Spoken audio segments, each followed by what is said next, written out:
ایک خوبصورت سی شہزادی تھی جو ایک خوبصورت سے محل میں اور عالی شان محل میں رہتی تھی۔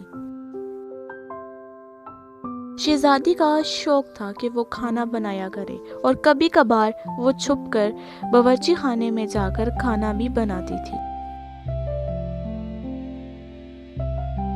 ایک دن شہزادی نے اپنی ماں ملکہ سے کہا، ماں، مجھے کھانا بنانا بہت اچھا لگتا ہے، پر آپ مجھے کیوں نہیں کھانا بنانے دیتی؟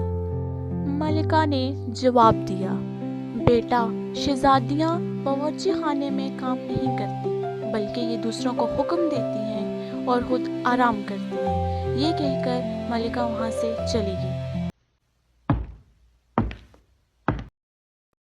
ایک دن محل پہ حملہ ہوا جس میں بادشاہ اور ملکہ مارے جا چکے تھے اور محل کے کئی لوگ بھی مار دیے گئے تھے۔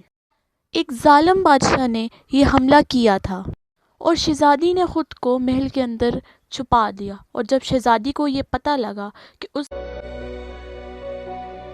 کے والدین مار دیے گئے ہیں تو شہزادی خود کو بچاتے ہوئے محل چھوڑ کر چلی گئی اور یہ ارادہ کیا کہ وہ واپس آئے گی اور اپنے والدین کا بدلہ ضرور لے گی۔ جب شہزادی ایک ویران جگہ پہنچی اور وہاں بہت رو رہی تھی کہ اتنے میں شہزادی کو ایک جادوئی برتن نظر آیا۔ شہزادی ڈر کے مارے اس برتن کے قریب گئی اور اس برتن کے اندر ہاتھ جیسے ہی ڈالا اور طرح طرح کا کھانا باہر آ گیا۔ شہزادی اس کھانے کو کھا کر اپنا پیٹ پالتی اور ارد گرد اس کھانے کو بیچ کر کچھ پیسے بھی کما لیتی تھی، اور ان پیسوں سے شہزادی نے اپنی ایک فوج تیار کی۔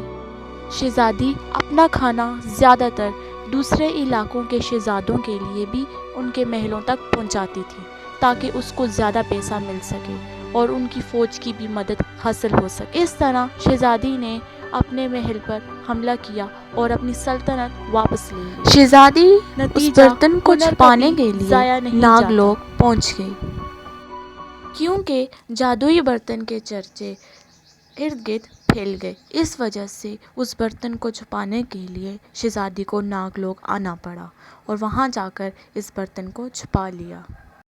Subscribe for more.